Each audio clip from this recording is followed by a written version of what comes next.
ایک دفعہ کا ذکر ہے کہ ایک آدمی تھا جس کا ایک بیٹا تھا۔ ایک دن اس نے اپنے بیٹے کو بلایا اور اسے ایک پرانی گھڑی دی اور کہا، یہ گھڑی میرے دادا نے مجھے تحفے میں دی تھی۔ یہ 200 سال سے بھی زیادہ پرانی ہے۔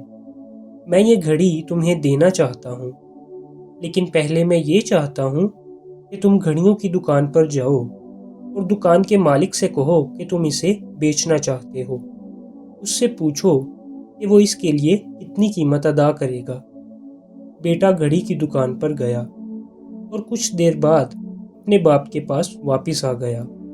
اس نے کہا کہ گھڑی والے نے کہا ہے کہ وہ گھڑی کے لیے 100 روپے دے گا کیونکہ یہ گھڑی بہت پرانی ہے۔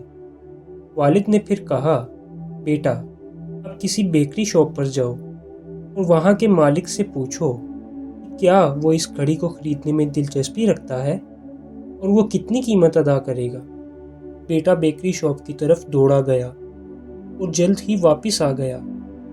اس نے اپنے والد سے کہا، ابا جان، بیکری شاپ کے مالک نے کہا کہ اسے اس پرانی گھڑی کی کوئی ضرورت نہیں، لیکن پھر بھی اس نے 500 روپے کی پیشکش کی ہے۔ آخر کار والد نے کہا، بیٹا اب تم جاؤ اور کسی میوزیم میں یہ گھڑی دکھاؤ، بس یہ پوچھنا کہ وہ کتنی قیمت دے سکتے ہیں۔ بیٹا میوزیم کی طرف روانہ ہوا اور چہرے پر حیرت کے تاثرات لیے واپس آیا۔ اس نے کہا، ابا جان، میوزیم کے سربراہ نے مجھے اس گھڑی کے لیے 1,00,000 روپے کی پیشکش کی ہے۔ وہ اس نایاب گھڑی کو اپنے قدیم نوادرات کے مجموعے میں شامل کرنا چاہتے ہیں اور کسی بھی قیمت پر اس کو خریدنے کے لیے تیار ہیں، حتیٰ کہ وہ اس سے بھی زیادہ قیمت دینے کے لیے راضی ہیں۔ والد نے کہا، بیٹا میں یہ چاہتا تھا کہ تم خود تجربہ کرو کہ صحیح جگہ اور صحیح لوگ ہمیشہ تمہاری قدر صحیح طریقے سے کریں گے۔ کبھی بھی خود کو غلط جگہ پر اور غلط لوگوں کے ساتھ نہ رکھو اور پھر ناراض ہو کہ لوگ میری قدر نہیں کرتے۔ اگر تم اپنی قدر نہیں جانتے تو ہمیشہ کم قیمت پر سمجھوتا کرو گے۔ خود کو پہچانو اور اپنی قیمت خود متعین کرو۔